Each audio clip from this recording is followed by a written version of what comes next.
We still do 7 NUFC Matters show a week for free. But if you want to help support NUFC Matters, then there are a few ways of doing it. Hit the like button on each live broadcast and video. This helps the channel grow. Hit the subscribe button and select the all notifications bell so you don't miss a single show. If you want to help us financially, then you can join the channel using this button with the membership starting at $1.99 a month. Or you can drop us a donation in the chat using a super sticker. We're also looking for sponsors. If you'd like your brand advertised on the flyers for the show and featured during the ad break, then email John at nufcmatters.com to arrange today.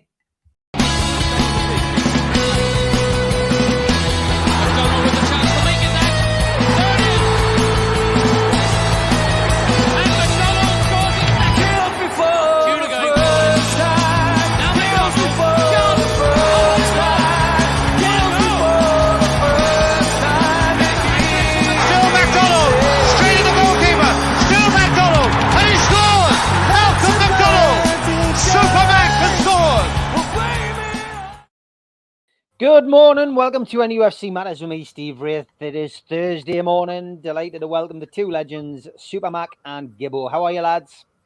I'm good. Yeah, all right, Steve. Thank you. Good to see you guys. Good to see you. As always, an hour of Newcastle United chat and your chance to ask the two legends a question. Get them in. We'll be looking back at the last 7 days at Newcastle United. And first of all, a big thank you to everybody who watches the channel. We do put this up when we get them. YouTube send us a notification of how many views we've had. 3 million minutes watched last month. 251,000 views. Thanks very much for tuning in and welcome to the 127 new subscribers to the channel. Still the only nufc Matters channel out there, and the biggest podcast channel out on the YouTube platform. So thank you very much for your support. We never take it for granted. Let's go back to the weekend, Malcolm, and the Malcolm McDonald derby. Newcastle United versus Arsenal. The Arsenal came to St James's Park and they left licking their wounds a little bit. Felt a little bit aggrieved. Lots of chat around this. It's gone into the middle of this week. People still talking about should the goal stood, shouldn't the goal have stood.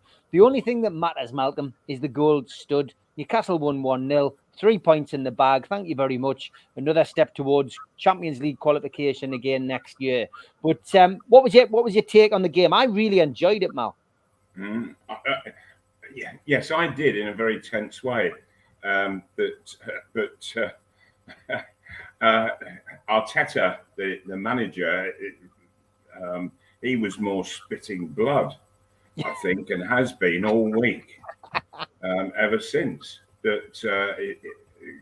Complete ridiculous overreaction from him. But nevertheless, I thought that Arsenal, although they're brilliant on the ball, Newcastle, defensively, we were incredible, absolutely incredible in the way that we constantly got back, dealt with any and all Arsenal attacks, and then got it to the other end. It was absolutely fantastic to watch, and usually I can be quite relaxed watching a game, even though it might be a bit tense. I just found this particular game,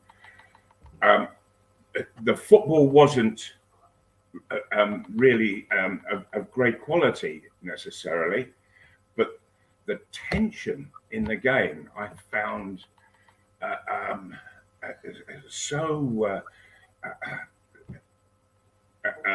I couldn't take my eyes off of anything that was happening on the field at all. And for 90 minutes, I was just totally absorbed into what was happening on the pitch. And but I thought that throughout, that Newcastle, although they had much less possession, nevertheless, I thought that they were the more dangerous of the two sides. And I really do feel that Newcastle deserved that win. And really, where Arteta, he's hugely criticising the referee, the linesman, and the VAR officials, I think they're to be congratulated. They were that thorough in the way that they went about it, and afterwards they gave the explanation that there was nothing concrete to disallow the goal for, and that's how they should go about it. Unless it's concrete, you give the goal. And so well done to them, all of them. Even though I thought the referee had a bit of a stinker, and Arteta saw it all that the referee was all against Arsenal, and that wasn't the case. There was a huge number of 50-50 situations that went against Newcastle, and I felt that he was more inclined towards Arsenal than he was Newcastle. I mean, but I thought some of the displays that we were lucky enough to witness on Saturday were absolutely terrific. I mean, I feel that Arteta thought he was being very clever. Arsenal lost for the first time this season in the league, and he decided to make an issue of the referees and officialdom, the normal people that are put in the stocks, and take the whole look at the match away from where Arsenal found out. Did they play poorly? Did they not create chances? He took the whole emphasis off the game and put it on, we were badly done to by the officials. This is happening far too often. Yeah, the officials who were 200 miles away. But, I mean, you know, it was a very clever, he thought it was clever, ploy to take the after-match discussion away from whether Arsenal deserved to lose, whether they're in trouble challenging Man City, etc., and make it, this is an outrage, this is a disgrace. Mention VAR, and you know you've got the headlines for the next 3 days because VAR is so contentious. And I think he deliberately took everything away. I think he wants to have a good look at, I mean, I don't necessarily like good losers because I don't like the second word, which is losing.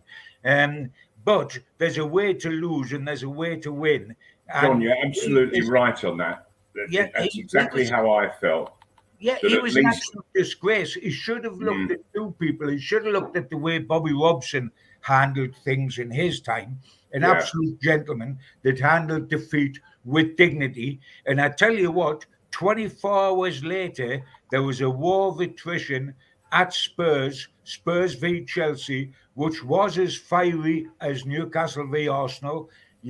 And another North London side lost their unbeaten record, Spurs, and were hammered 4-1 at home.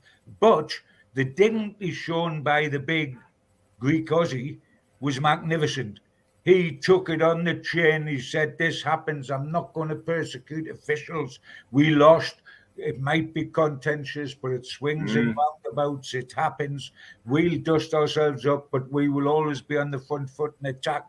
I think he gave Arteta an absolute lesson in management in terms of how to handle the whole situation. He was absolutely brilliant.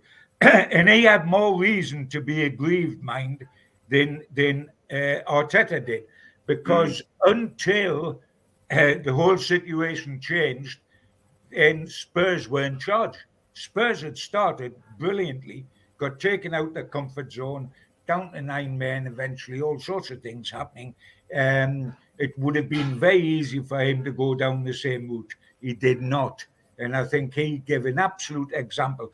Arteta may well be loved by Arsenal fans because he's put them back on the path to winning things, which they haven't really been on since Wenger. But by the rest of football, he's extremely disliked now. I mean, the way he goes on the touchline is objectionable as it's possible to be. Yeah, and it makes you wonder, doesn't it, that it seems that he's learned nothing from Pep up in Manchester. No. Pep Guardiola, he handles himself with dignity. Well, I mean, as I said afterwards in my Chronicle report, I was talking about Arteta, you know, with his Spanish blood coursing through him, being a whirling dervish on the touchline, you know, all over, leaping up and down.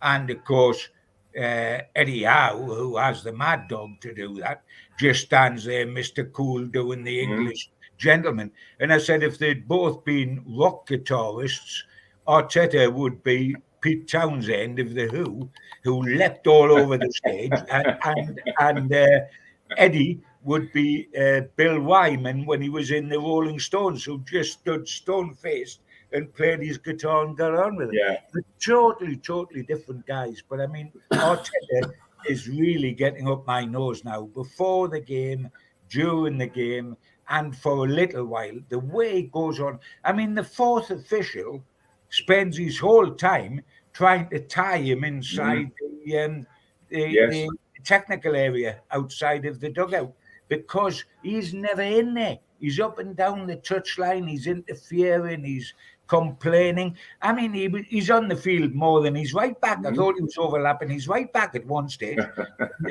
in the second half, going whipping down the field.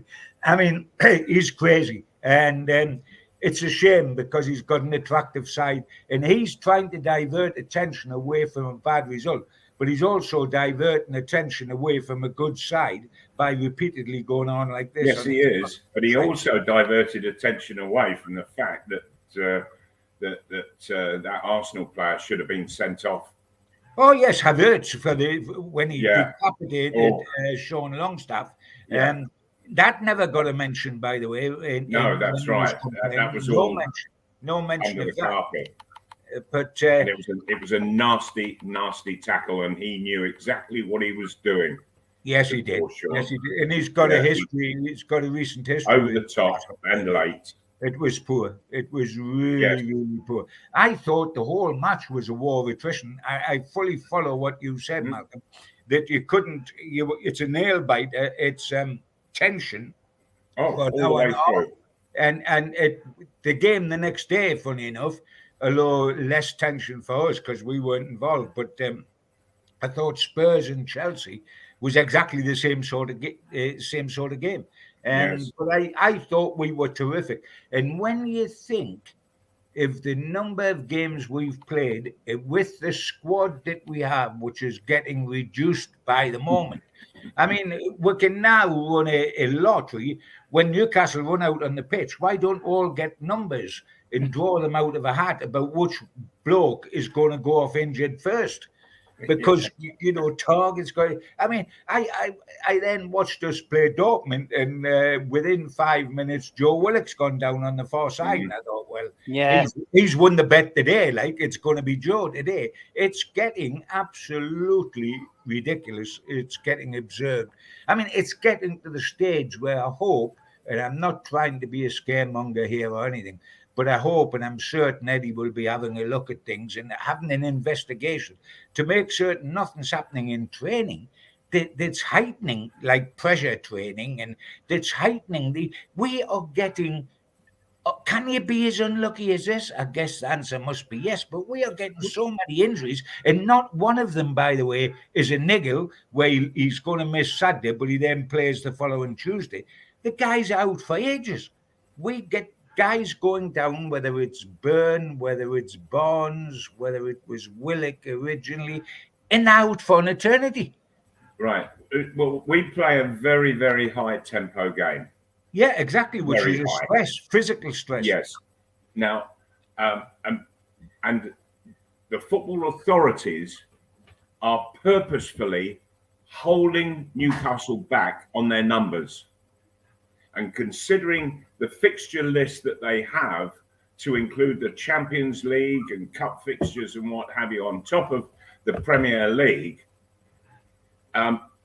what the football authorities are doing is actually making it so that footballers are under risk of constant injury, because they're having to overdo things, because there aren't the other numbers to come in when somebody needs to rest a little.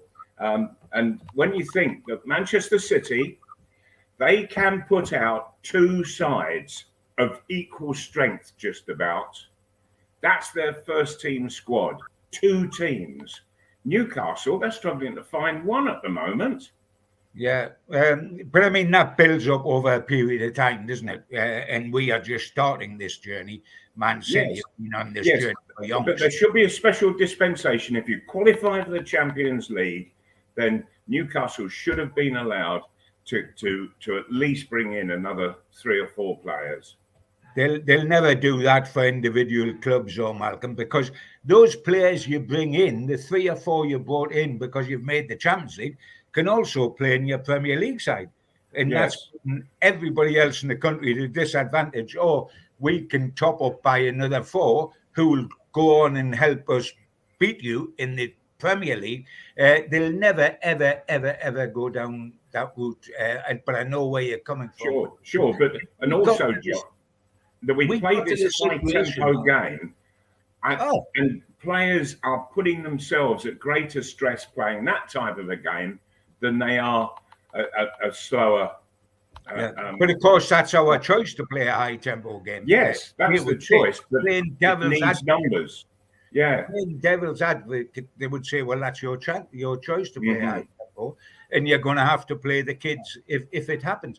The interesting thing, Malcolm, what you're saying about people becoming exhausted because of the high-tempo game we play, and we're playing 3 games a week, Saturday, midweek, Saturday, every week, is that we were almost beaten, I felt, before we went out to Dortmund, because 2 of our greatest high-tempo players, Almiron and Gordon, were deemed exhausted enough by the manager, who's the only guy that'll know because he sees them in training every day.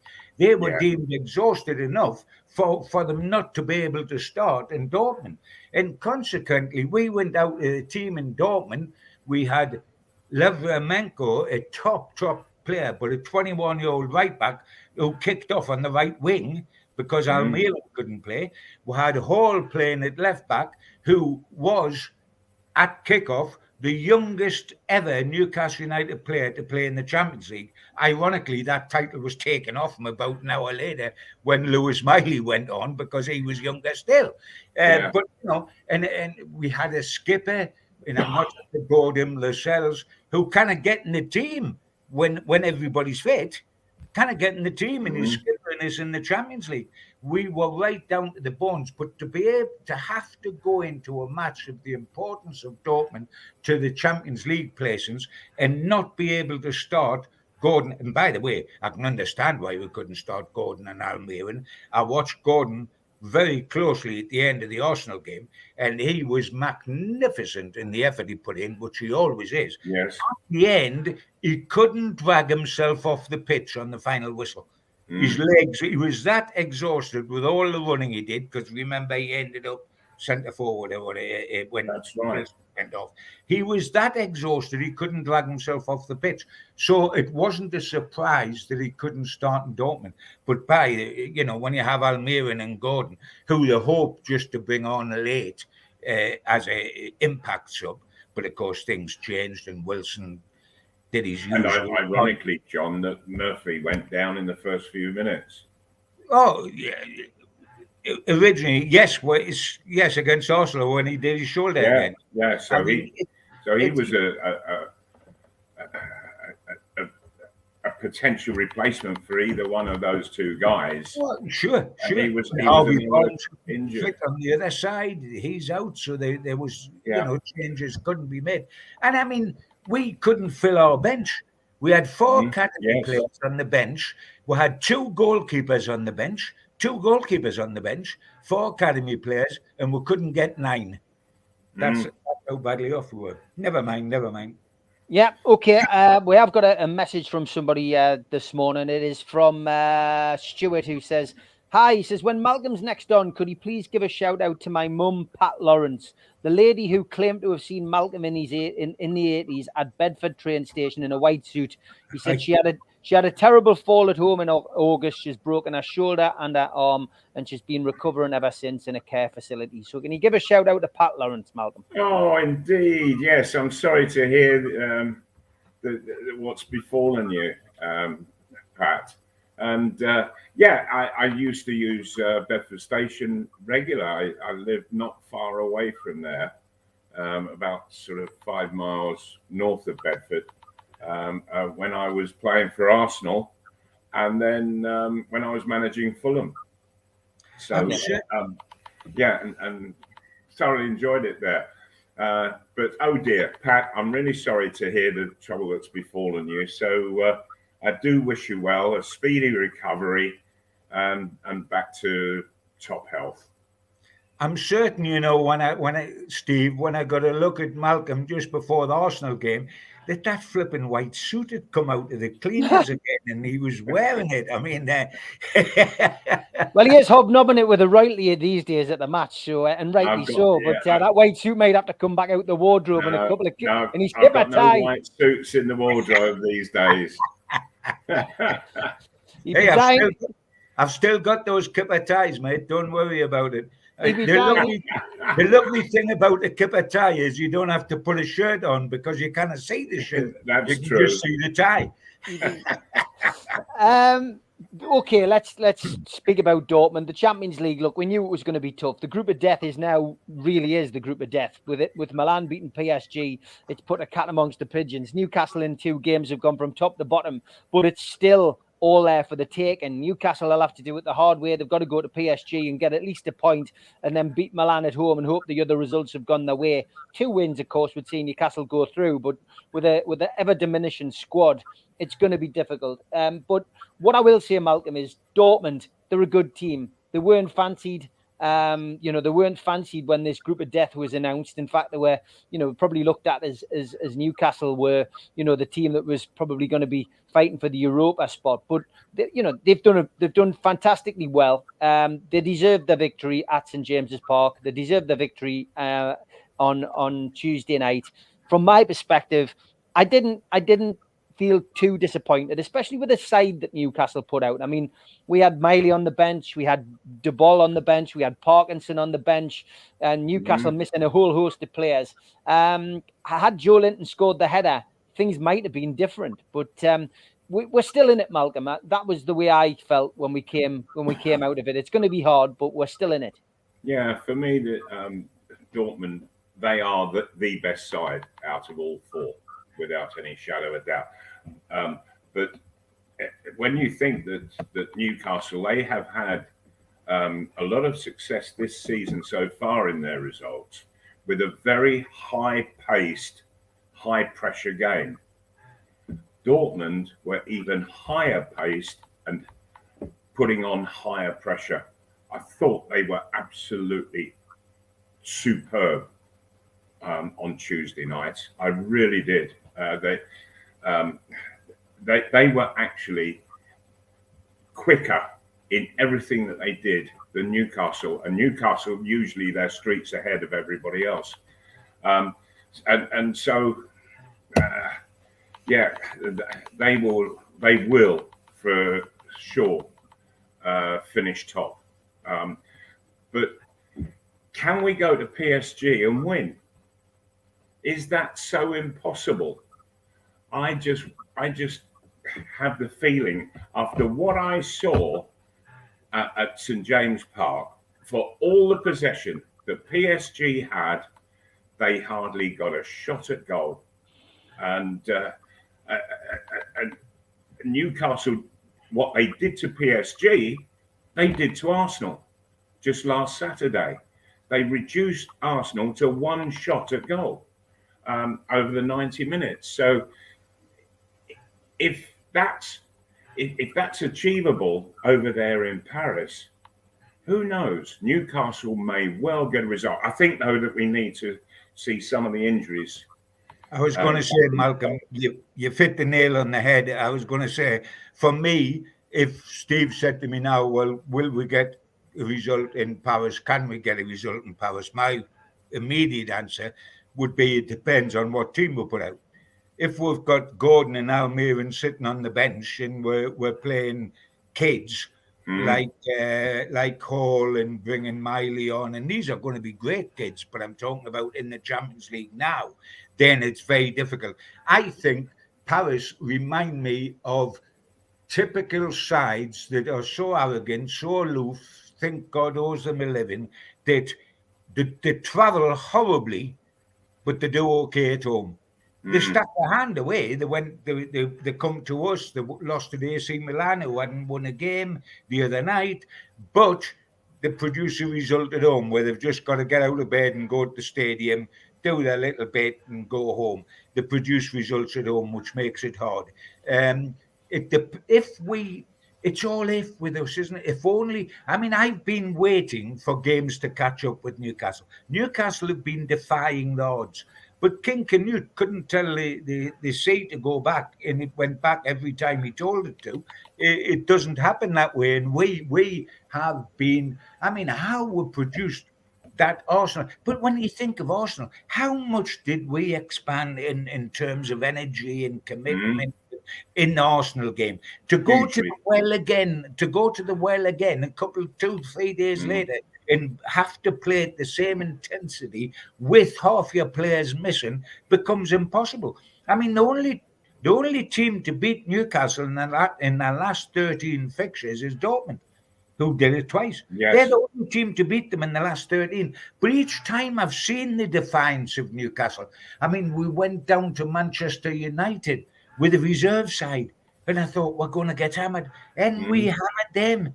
Then we come up and we play Arsenal, unbeaten, going for the title, and we beat them. But you can't keep doing that. At some stage, unless you get all your players out, it's going to catch up with you. And it caught up with Newcastle. I would love to have seen the full Newcastle side, everybody available, taking on Dortmund home and away, and see what happens. With everybody available, I mean, with Barnes available and hell of a game. Available, and with your two, and both your centre forwards, Wilson and Isaac, to rotate available. I would like to play them on an even playing field, because I mean they were terrific. I mean the bad results, Steve. We talk about and we've now gone from top to bottom, and it's going to be mission impossible. If we're truthful, we could well be playing for Europa League place, couldn't we? Yes. We just get beat in Paris, and then the last game is the decider for the Europa League. I mean, that's the way it will probably work out under the circumstances. But you look at the other night when we lost 2-0, and yes, we had a flurry at the beginning of the second half, etc., and then got very done on the counter-attack, where Trippier, who's, by the way, he's been burnt out more than anybody recently. I mean, Trippier had his backside taken out, and even the great things he does, his set-piece assists. I mean, he is... even on set pieces, they scored their second goal. He looks at John as if he can't get the ball above 10 feet. They scored their second goal on his free kick outside their penalty area. Yes, that's right. Cleared and counter-attacked and scored and killed the game when we were doing our best bit. Yeah, and it wasn't one or two, it was three. Three of them went flying through. We are struggling physically. There's no question about that. And it's a shame but the killer result wasn't losing 2-0 in Dortmund. It was losing 1-0 to Dortmund here. That's what changed the whole face of everything. Yeah. If we win our 3 home games, which was PSG, Dortmund, and AC Milan, which were more than capable of at St James's Park, then we're through. Then we're okay. The killer was the result 1-0 at St James's Park. That's what turned the whole thing on its head, having come after the most wonderful night we've had against Paris Saint-Germain. But hey, we've got to pick ourselves up, go once more at Bournemouth, and then get a fortnight's rest.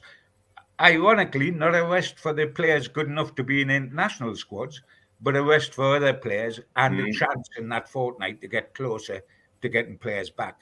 Because boy, do we need that. So we've got to be able to go one more time at Bournemouth. Yes. It's coming at a good time, isn't it, that break? Yes. Wait, we're on our knees, Malcolm. We need it big time. Okay, halfway through the show, time for the ads. A big thanks to all our sponsors, Skips and Bins, telephone 0800 25 45 25 3, email inquiries at skipsandbins.com, website skipsandbins.com, easy contract free and pay-as-you-go waste collection. Thanks to Mr. Vicky's Sauces, handmade in Cumbria. You can find out more about them from their website, mrvickies.co.uk, or by calling 01768 210 102. Thanks to Media Arts for all the help with the video side of things. And thanks to United Group Travel, UK coach holiday firm based in Morpeth. There's no strangers on their tours, just people you haven't met yet. They're now taking bookings for 2024. You can call 01670 632 460, 0791 666 4174, or 07957 141 654, or go to the website unitedgrouptravel.com. Please subscribe to the channel. Hit the subscribe button underneath the video today. We still do 7 shows a week. Hit the thumb up under the video to like it. It does us a big favour. Click share to share to your other social media and let people know about NUFC Matters. We're also a podcast. You can find us on iTunes, Spotify, and other podcast providers. If you want to help the show financially, you can take out a £25 one-off membership. You get a scarf, a pen, a cup, and a membership card. How do you get it? Go to nufcmatters.com, look for membership. If you've got a smartphone, then put your smartphone over the QR code and it will take you straight to that section on the website. We also support the food bank on this channel. You can donate to the food bank today by going to nufcfansfoodbank.co.uk. We do support events on this channel as well. If you've got an event, please send it in and we'll promote it. The Tyne Theatre and Opera House are doing a Keegan, Beardsley and Waddle event, the Class of 84, 25th of January 2024. Book now by calling 0844 249 1000. And the Tyneside Irish Centre, they're doing an event with Frank Clark and John Gibson on Thursday, December the 7th. You can get tickets from nufcmatters.com and they are priced at £15. There's also some tickets available on Groupon. Don't forget, you can catch me 5 days a week, Monday to Friday, with Rye, Dave, and Daz on the Northeast Footy Brekkie Show, 7 till 9. And you can catch us on the Red, the Toon, and the Cat, and on Toon Radio's website. WhatsApp us on the day 0330 043 2002, the perfect way to start your day. Okay, Keith Elliott, good morning. He sent me an email via his brother Bill. He says, I've got a question for the gentleman on your various shows. He says, especially Supermac and Gibbo. What do you think about moving Kieran Trippier to midfield and virtually taking the place of Tonali? He can pass, tackle, he's got the energy, he can distribute the ball. Importantly, he would be in physically a better position to motivate the team even more than he does now. Eddie's got plenty of fullbacks to cover. Dan Burn needs a rest. Well, he's got one now because he's injured, and be available to move into the middle to cover any future injuries. And it's funny because I'd also had a question, exactly the similar kind of mindset from John Hackett. Do you think with suspensions and injuries in midfield, we might see Trippier moving into there like Barry Venison did in the 90s? It could prolong his career too. So that was a fairly quick no, Malcolm. Yeah. No, I don't think that's a good idea at all. Playing at fullback, if this makes sense, because you've got the touchline very close to you, to your right side, and so you're playing that sort of 50% vision of the pitch. You see the whole of the pitch. Go into the very middle of the park, and it's 360 degrees around you. It's an entirely different game. No, you centre forwards don't go well into midfield, and certainly the odd defender can, but no, not Trippier. I really think that's a bad idea. It won't work. He's got a huge amount of experience, But I think that at right back or even at left back, that's where he's best, showing that experience and letting the side benefit from it. What's your thoughts, John? Yeah, I would be reluctant, as Malcolm said, and for most of the reasons Malcolm said, and especially at the moment. I mean, I think he's looking exhausted and very wasteful on the ball now. What that would be exposed in the middle of the park. I think if the middle of the park is going to need a bit of tweaking and a bit of rotating, which is what Eddie likes to do. I think the two gambles he would take rather than Trippier would be moving Hall in there, who, when he was at Chelsea, played a lot in the middle of the park before he became a left back. So he would move Hall in there. And then nearer time, when he gets a couple of more experienced players around him, I think we'll see Miley featuring in there before the end of the season. He's only 17, but what a future he's going to have. And I think he will, and he's a natural midfielder, by the way. So I think that he would come into there as well. I mean, Malcolm has repeatedly banged the drum, and I think rightly so, at how good a player Levermenko is. But to get him in the side, you can play Trippier left back. And especially now Burns injured. I mean, I would have done it in any case. But with Burn injured, you can easily move Trippier over there. And by the way, one final thing on Levermenko. I thought he was our best player in Dortmund. And he was only 21, playing in the Champions League. And he played in 3 different positions in an hour and a half. He played right back, left back, and right wing. And played all 3 positions comfortably, by the way. Oh, he did. Yes. How good is he, lads? Alan Thompson asks. I think he's a superstar in the making. Do you agree? I mean, you're right. He was asked to do 3 positions. I think the big thing about that is it shows Eddie Howe trusts the player as well. That he moved him around. Yes, he's hugely responsible. He's got a great head on his shoulders, and he's got his positioning is excellent. And oh dear me, I think he's got one hell of a future. I mean, I've said in the Chronicle, I mean, superstar is a huge word because you've got to justify that, and that takes time to become a superstar. I mean, there's a lot of very good players at Newcastle, senior players, who aren't quite superstars, but they're good players. So superstar is a big word. But, you know, it was said he's a star of tomorrow. I think he's a star today. Yes, not a superstar, but a star. Yeah, I think he's a star today. He's a star today that could become stellar. Oh, I mean, Hall is possibly a star of tomorrow. Yes, Levermenko is a star today. He is well capable of being irregular in the Newcastle United side, because he's unflustered, he's got great vision, he doesn't play in blinkers, he's got a good touch, he's got pace about him. It doesn't matter how high up the field he is, he's still comfortable, and he's comfortable with the game in front of him at fullback. So, I mean, he is a massive plus that's come out of all this, and I'm certain will keep his place at Bournemouth, because I think he would play Trippier at left back and Levermenko at right back at Bournemouth. And he deserves it because he hasn't played a lot in the Premier League for us. But I think with Burn injured, it's opened up where he can do that with the team. And he hasn't had a bad game at all, John. No. Well, I mean, even a bad 5 minutes. I hear he's got the builders in to make his mantelpiece a bit larger, because he can't get all the Man of the Matches awards on there at the moment. They're falling off the edges, so he's getting a little extension.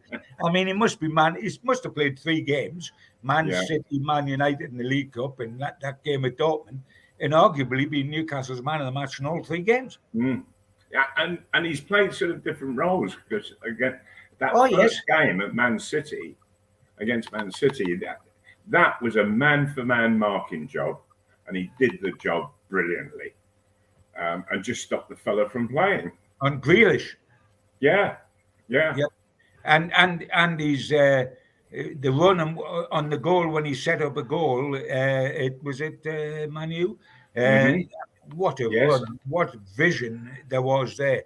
He is a star now. He's not a star of tomorrow. The star of tomorrow is Hall and Miley. The star now is Livramento. Yes. Yeah, and he can't be ignored. Tino Livramento is going to be England's right back as well. There's no doubt about it. He's a natural replacement for Trippier at club and country level. So it'll be great to watch his progress. Certainly done well in getting him on board.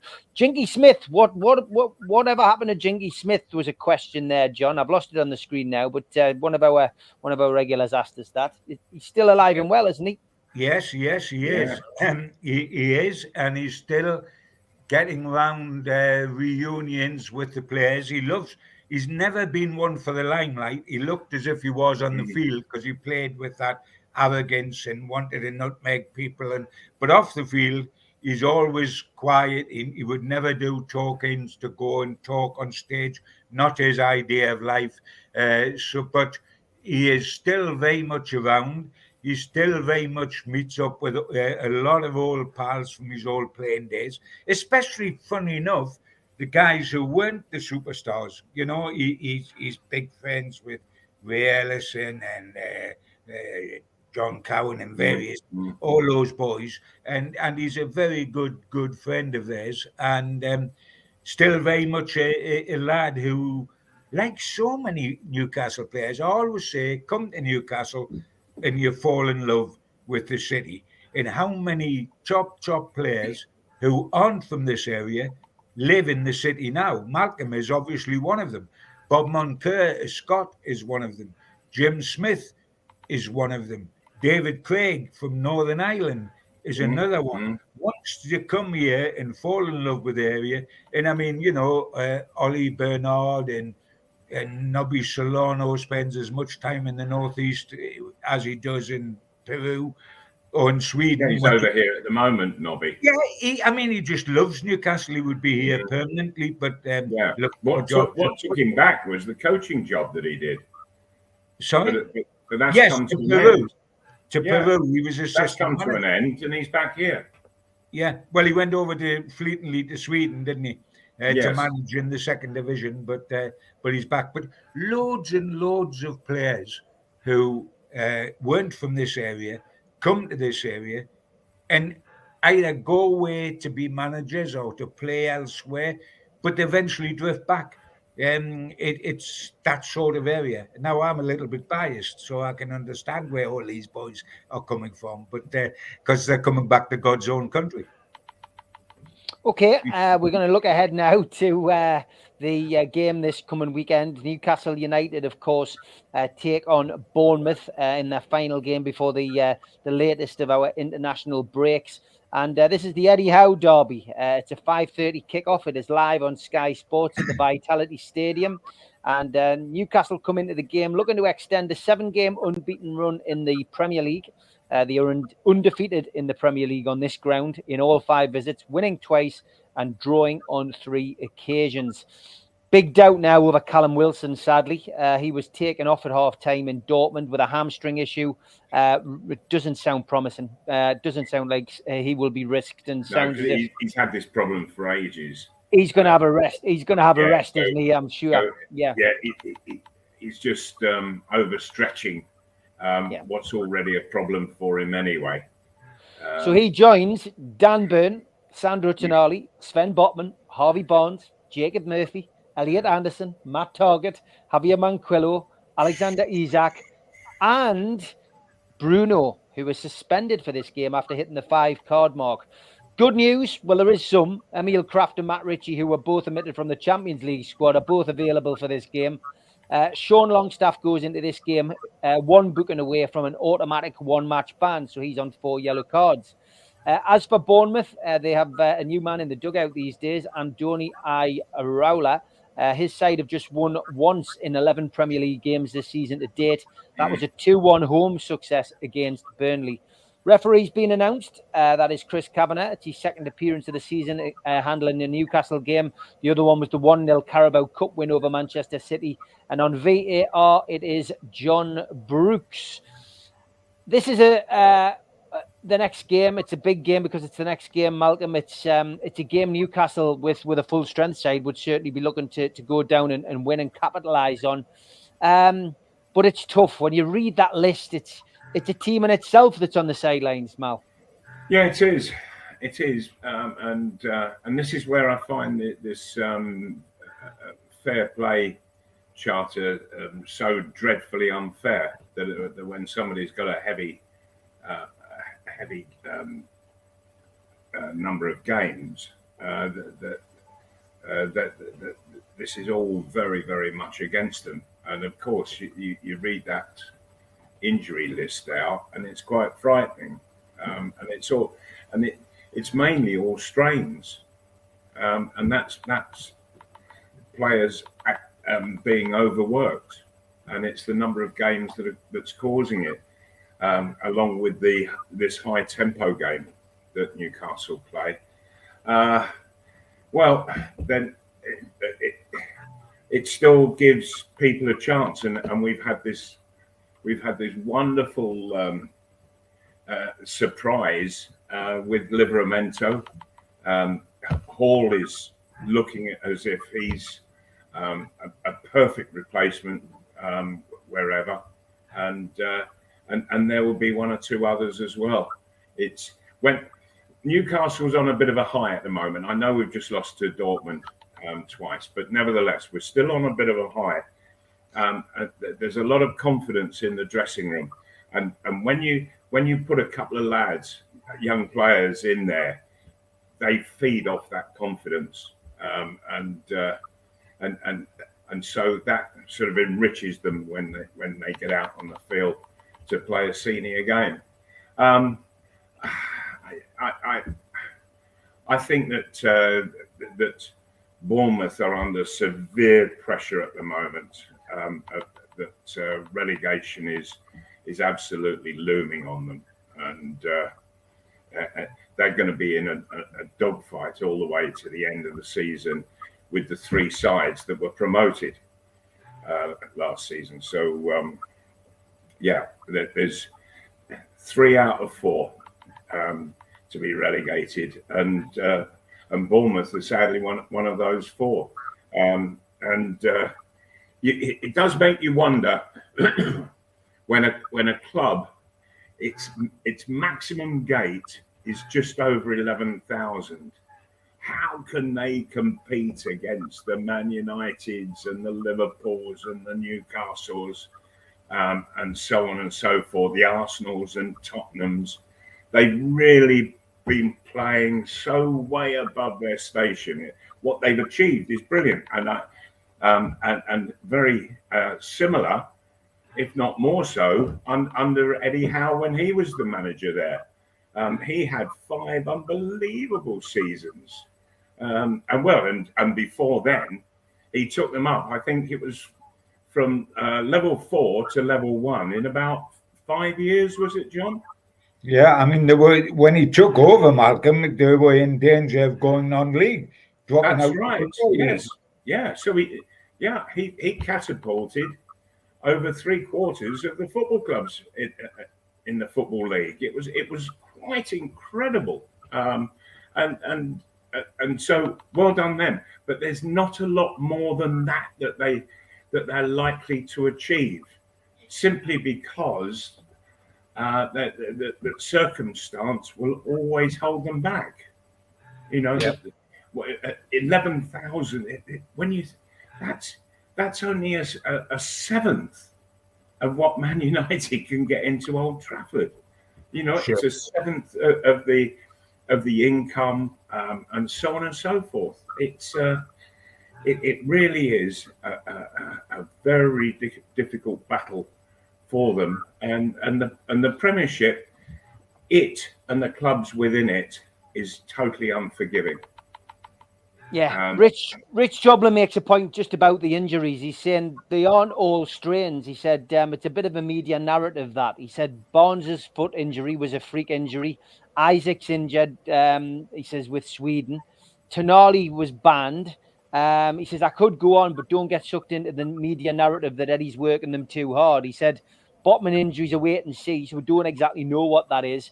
Obviously, we know that Dan Burn landed on his back badly against Arsenal. Yes. So I Yes. think Rich makes a valid point. Yes, but that all related to the amount of football that's being played.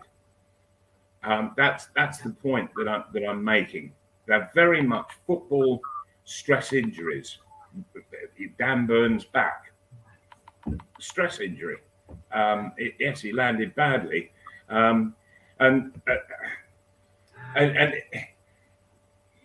you know when he was making the jump, was he going up there totally 100% in strength and what have you, or was he just somewhat tiring a bit, and that caused him to come down awkwardly? You know, what's your thoughts? What's your thought? I mean, we've had injury lists before, but this one is freakish, really. Yes, I mean, you've got to believe. The only reason people are delving into it is because it's so freakish that we are so unlucky, and you can never get as bad a look as this again. Yes, we're taking Tonali and Bruno out of the situation because Tonali, they're both banned. Tonali for the rest of his life and Bruno for one game, which I think, this is just my thought incidentally, guys, but I think Bruno and Newcastle United looked at the Bruno situation, says you're one booking off a one-match suspension. You've got to last an eternity of games without a booking, which is beyond Bruno. So at some stage he's going to be banned. You may as well be yellow carded against Arsenal, because the one game you miss is Bournemouth away. Which is an easier game than when we come back and we'll play Chelsea up here, and then we'll play Man United, and then we play in the... Yeah, it's quite a thought, is that, John? So go out and get... And by the way, don't be naive. That goes on. I did it a couple of times at Gateshead, where I sent one of my players out and said, get booked, because then you miss Runcorn instead of missing Wycombe Wanderers, who are going in the Football League, etc., etc. And now I did say go out and get booked by messing about, time wasting in the last 3 minutes of a game, so that it doesn't hurt anybody and it doesn't put us down to 10 men.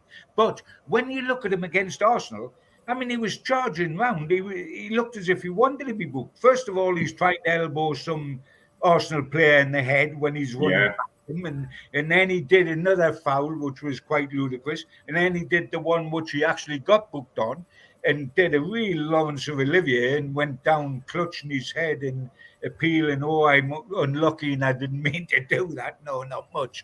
If he's going to miss a game, it's better to miss this one, when it looks as if you could go with Longstaff, Joe Linton and Willock in midfield. Wilson might have messed that up, because if he goes missing, Gordon goes in, and who plays on the left wing. But this was there's never a good time to be without a star player. But there's a better time. There's a better time than it was a Machiavellian booking then. Oh, well, I tell you what, he went about, now wanted to stop the game and say to the ref, for God's sake, give him the yellow card so we can get on with the game. Because, and I honestly believe, being lighthearted, and I have no inside information, but it happens in football. Of course it happens in football. Do you think Bruno could go 6 games on the trot without getting booked? Not the way he plays at all whatsoever. And I thought, if the referee doesn't book him now, he's going to swallow his chewing gum and be lying gurgling on the floor, like, but he get booked that way. But yes, it does make it difficult down there. I've been trying to look at the team he could field, and we never know. All of a sudden we didn't think we were going to go without Gordon and Almiron in the starting lineup, but we could go Pope, Lefamenko, Shaw, Lascelles, Trippier, midfield Longstaff, Joe Linton, Willock, front 3 Almiron, Wilson, Gordon. If Wilson can't play, and he's going to get a fortnight's rest afterwards, but if it's a hammy, you can't play.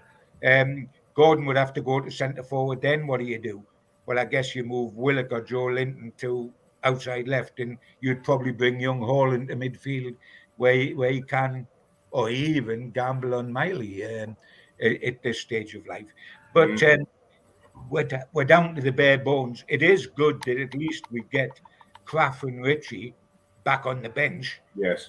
To go with Dummett and John, you could play Ritchie on the left-hand side. Yes, you could. You could play him because he's going back to Bournemouth as well. So it would be an emotional match for him. It would be he could play outside left. Yeah. Make him skipper for the day. He used to do that, and he's going back. It's ironic we're talking about Wilson going back and Howe going back, but of course Ritchie's going back, and he could get. Trippier's going back. Sorry? Trippier as well. Trippier's going back as well. Oh, well, and the manager in Mad Dog is anybody that's Geordie.